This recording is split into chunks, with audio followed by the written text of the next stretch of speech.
after I close the door.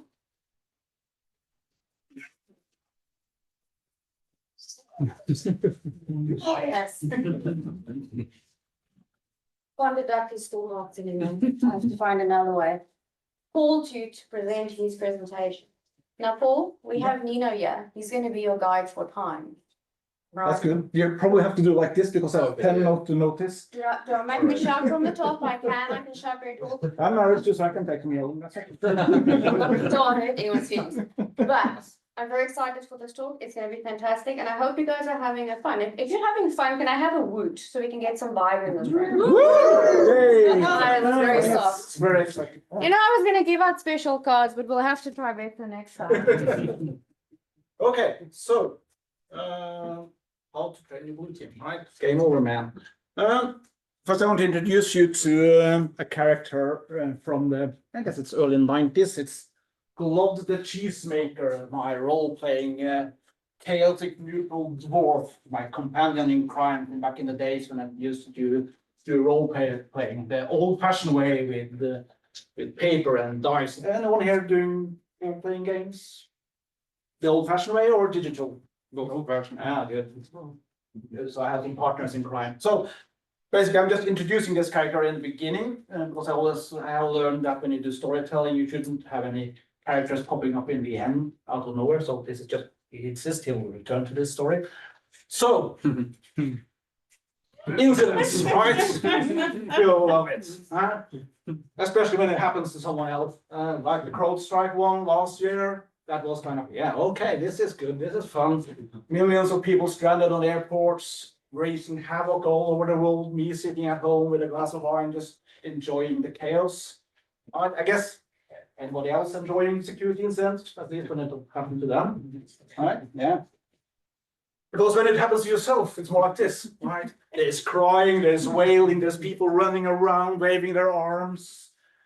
You have your manager over your shoulder saying, okay, what's happening? What's going on? Why do all these people getting emails? Why doesn't my system work? Why your team is just up on the roars and the chaos, running back and forth, trying to figure out things. So then again, back to that later. This is me, right? This is me. This is me, Paul Svenning. That is my home office. This is a forensic treasure chest, I guess. Because it tells the reason for producing this image is because it tells a lot about me, right? In Black Cat, DEFCON, etc. I love Doctor Who, fantasy, Linux here, football, you name it. If you could also look at the bookshelf, you will also look at like cartoons like Disney, Donald Duck, etc. So I work for a company called Globe Team. I do what I do. I'm a C-super hire. I do training. I have experience from Norgesgruppen, where I headed up the internal blue team. So, but then again, not this talk is not about me. It's about avoiding this scenario, right? Because if something happens to you and you end up like this, you would be like, you would more be like this. You would be the guys who just fend off the security incident, right? You laugh at them, bring it on, we'll just sort this out, right? It'll be happy days. Because when it's happy days, you can still do this. You can gloat of the other companies burning down on the side, right? Because you have the best team ever. And you can spend your time on the internet looking for security incidents, traveling the world, finding them. So speaking about finding them, I asked, as everybody do, I asked ChatGPT, okay, where in the world can I find security incidents? And also, by the way, I asked ChatGPT to draw a self-portrait, ending up with Marvin, the paranoid android. It might have been something to do with my story with the ChatGPT, with the president day. Anyway, surprisingly enough, it's red everywhere, right? Security incidents everywhere. There's a lighter shade of red in Greenland yet. So you can go over there if you want to have a fine time. And this also goes back to the part with role-playing games and building scenarios, because at least what I usually do when I build role-playing scenarios, I always start with a map, right? I draw a map, I kind of figure out, okay, where are the bad guys? Who are the bad guys? Where do they live? By the way, this is rookie mistake number one when you do presentations. Never have something moving on your presentation. Never use flashing lights because then people will start to cut the presentations instead of listening to what you're talking about. So that was a presentation advice. Well, you still have a lone hacker. It's not many of them that causes a lot of mischief, but they're still out there. You have the. I was wondering, is it possible to turn on fault lights a bit? Because it's Setting it there by you. And you should don't mind me coming around that side and press even. There we go. There you go. No, that's wrong. Okay. Yeah, because I spent a lot of time on this ChatGPT illustrations. That's important. I respect that. Those player cards took me a month and a half, so I because you have to know argue, right? Yeah. Yeah. Okay, back to the presentation. So yeah, you have crime as a service. You have really bad guys. This is serious stuff. It's criminal gangs. It's a Russian mafia that is trying to get into your systems. And if that isn't enough, you have these guys, right? State actors, the North Korean army or the Chinese army trying to penetrate your systems. Or the US. Or the US. As I usually say, you have to choose the flag on your back door. Is it Chinese, is it Russian, is it German, French, or American, or UK? That's, yeah. Everybody wants to get in. But then again, back to those guys, that's a huge part of their state economy, right? To target companies and to blackmail them to ransomware and steal their cryptocurrency. And when those guys are at your doorsteps, you don't really have a chance. You might have all this fancy stuff to protect your system, right? You have actually acquired the latest in AI to protect your network, but it will fall on like dominoes. It will be gone when those guys start attacking you. So you should assume breach, right? But no worries, because you got this crack blue team. Everybody got this crack blue team, like the superheroes that are fending off the attackers. Well, at least some companies have the crack blue teams. Or some of the professional security companies have crack blue teams that you can hire. Most IT teams look like this. Right? And this is, you can laugh at the IT crowd, but it's a generic, real kind of IT team, because everybody knows those guys, right? They're doing their best to cope with everyday IT stuff. And IT security isn't necessarily the kind of the main thing. And then you end up this, right? Because you don't have this crack routine. You will have again crime and chaos, waving arms. You will not be able to gloat, right? Because you have enough about fixing your own shit.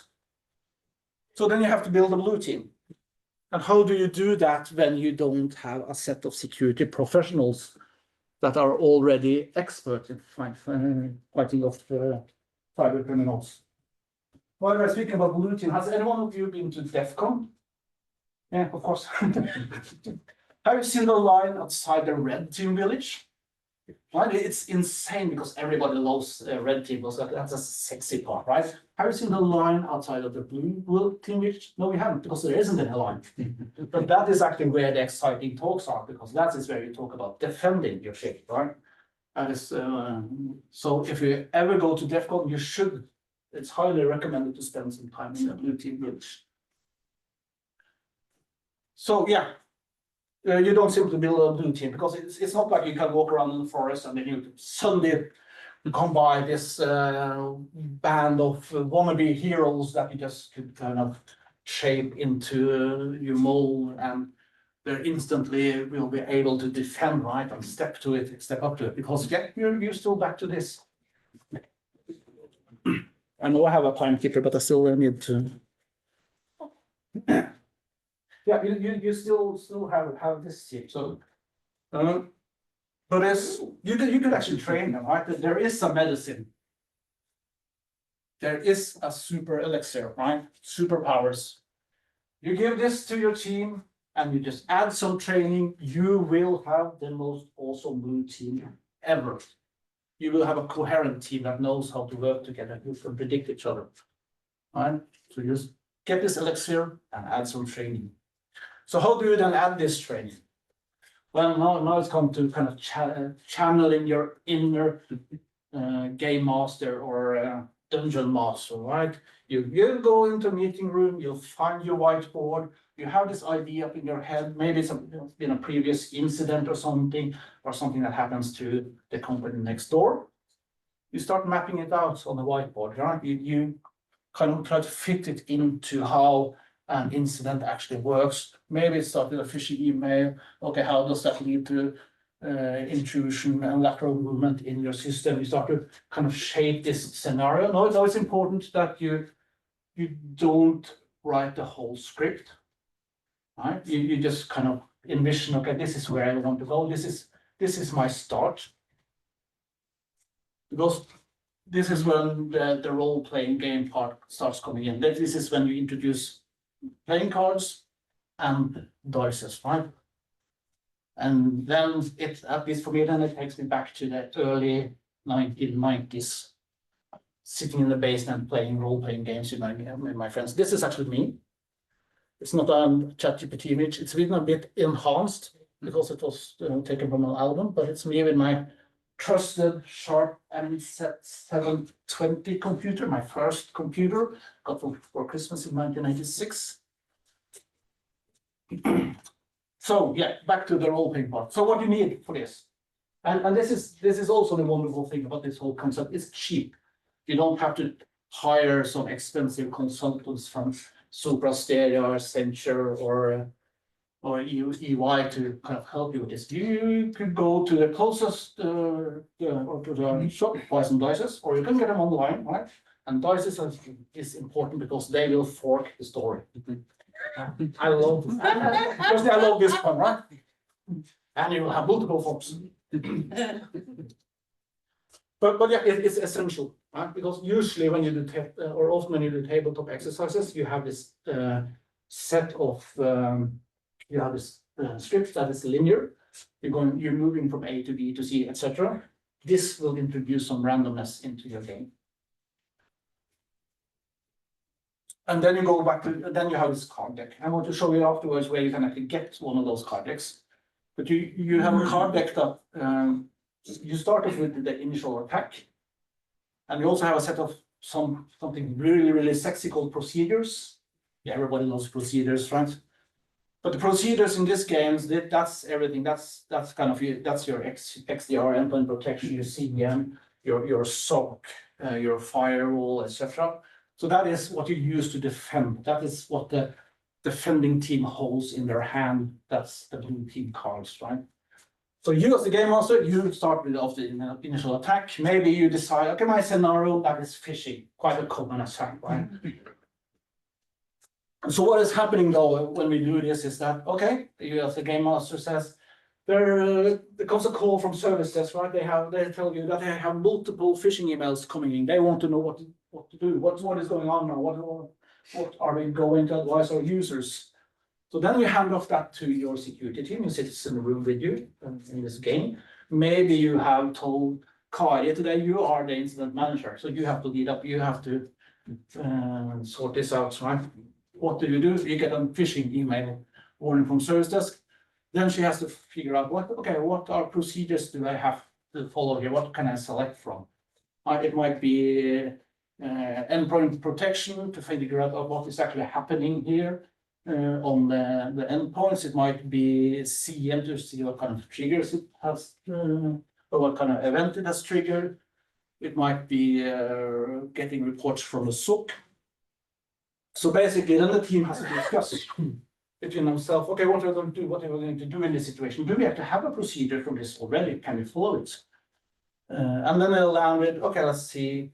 Okay, let's check the CM logs for seeing what's happening on the clients on this side, right?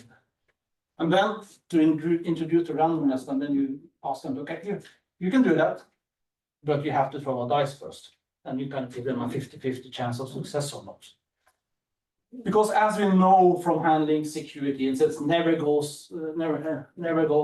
and anything that goes as planned, right? There's always some hiccup. There's always something that doesn't work, right? There is some guy that is off on holiday or something like that. That's why you introduce this random part of a dice, because you can say that, okay, let's throw a dice on the CM part, and then it fails.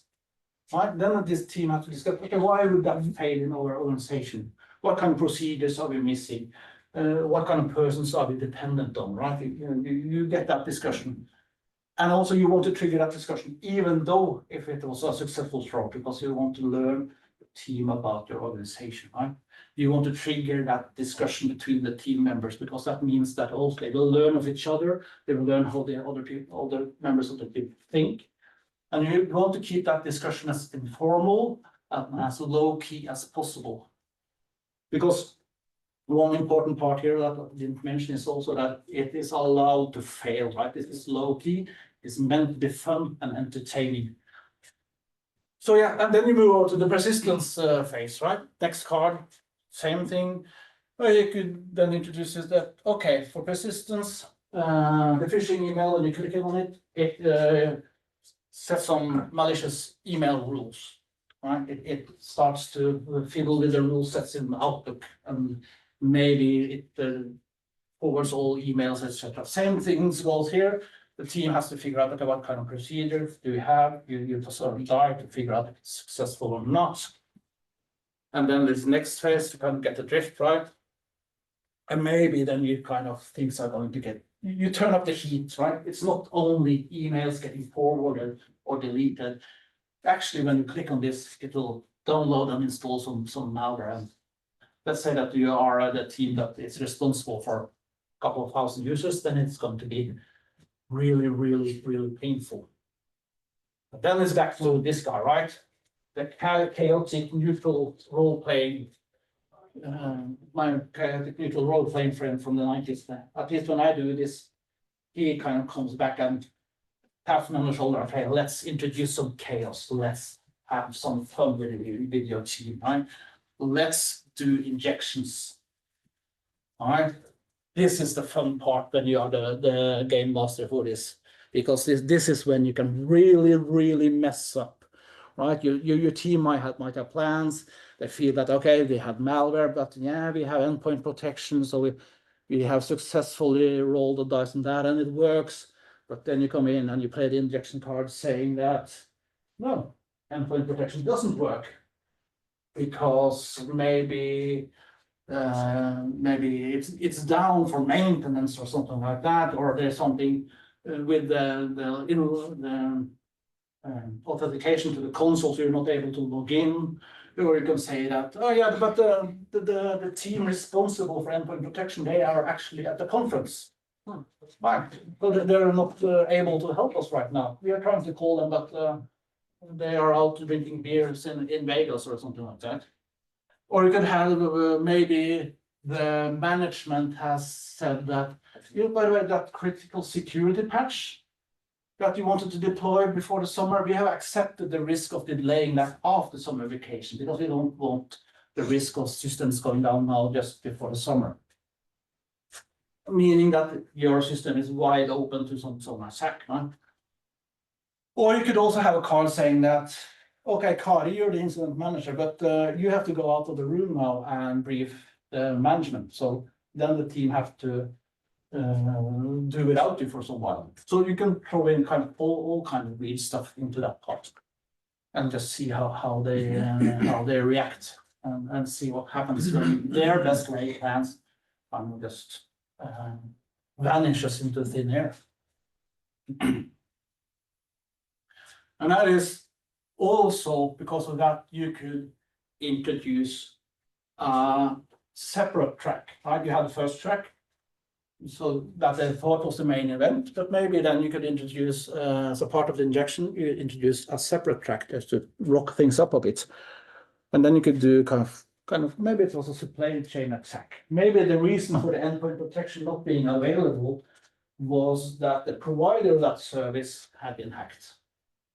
Imagine that you have some sort of SaaS console or some service that provides endpoint protection, and then that service provider was hacked and used to attack you.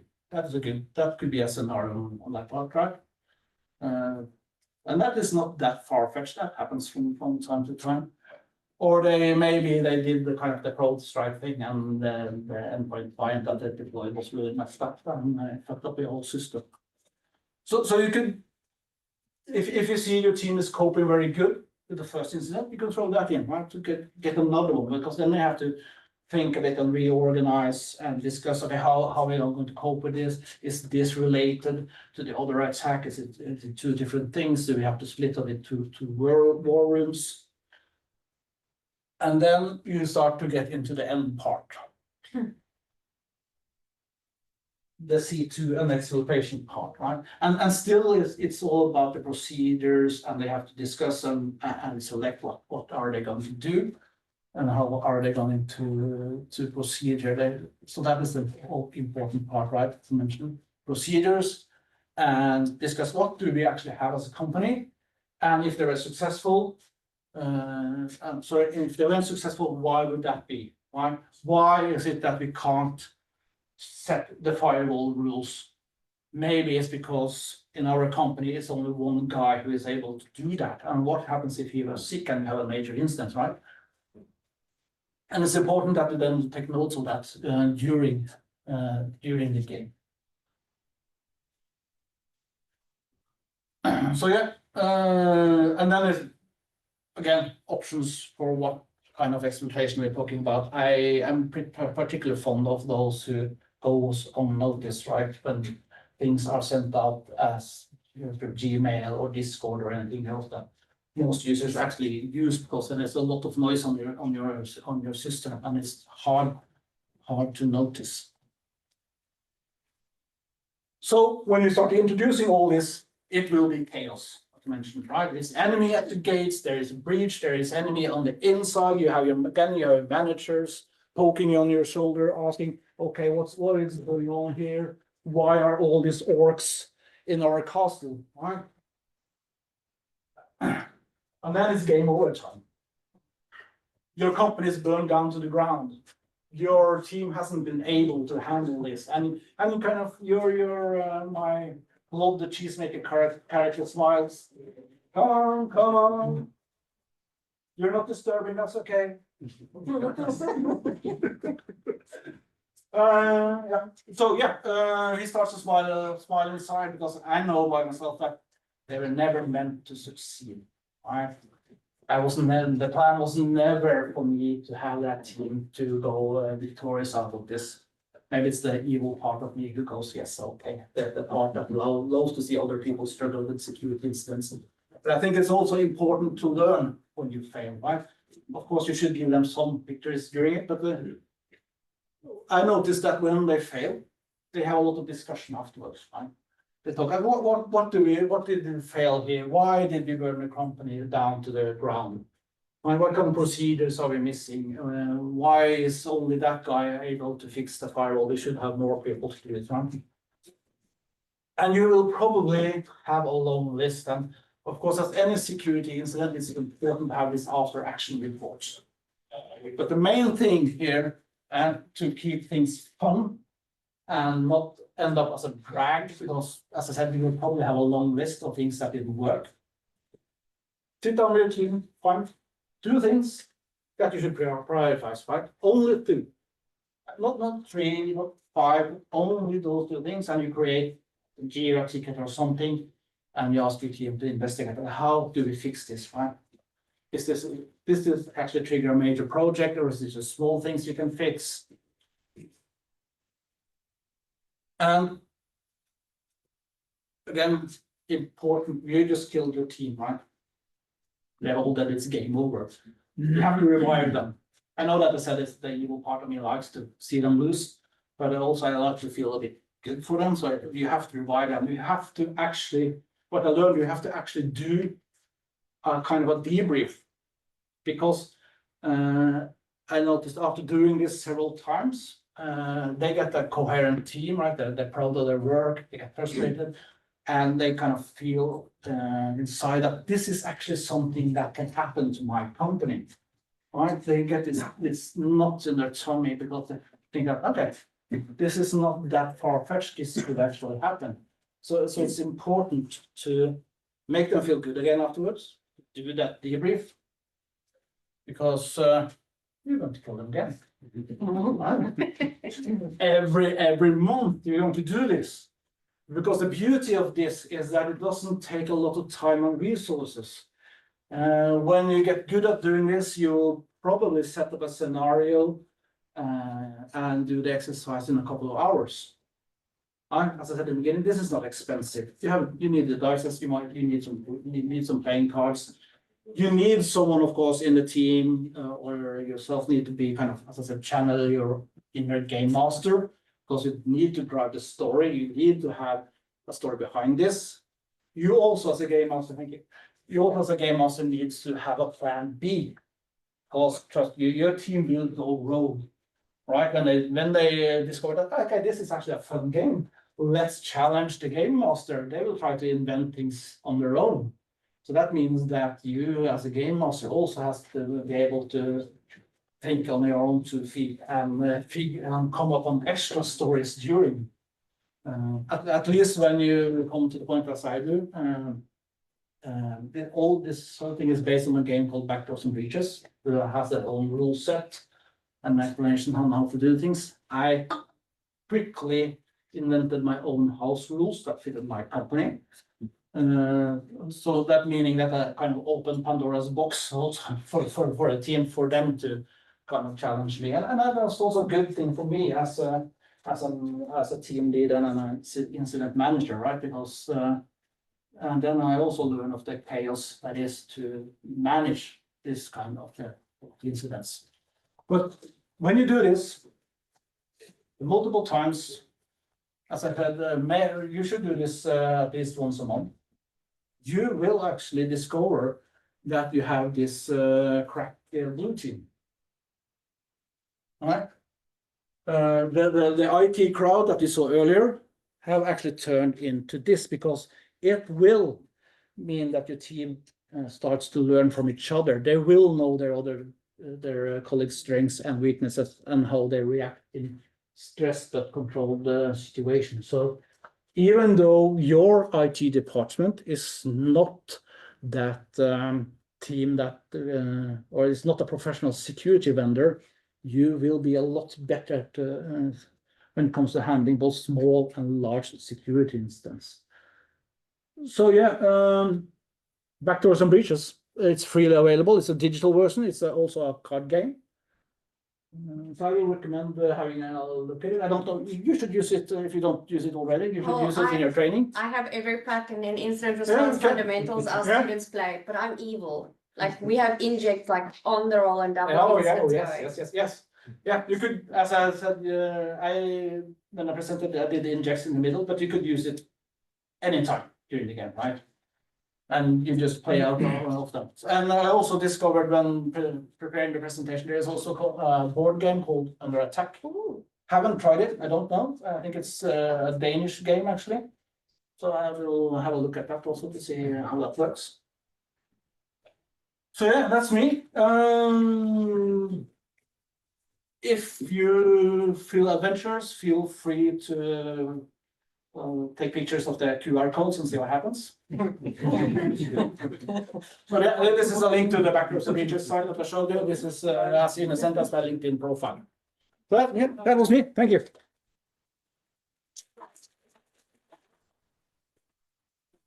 Love that. Thank 100%.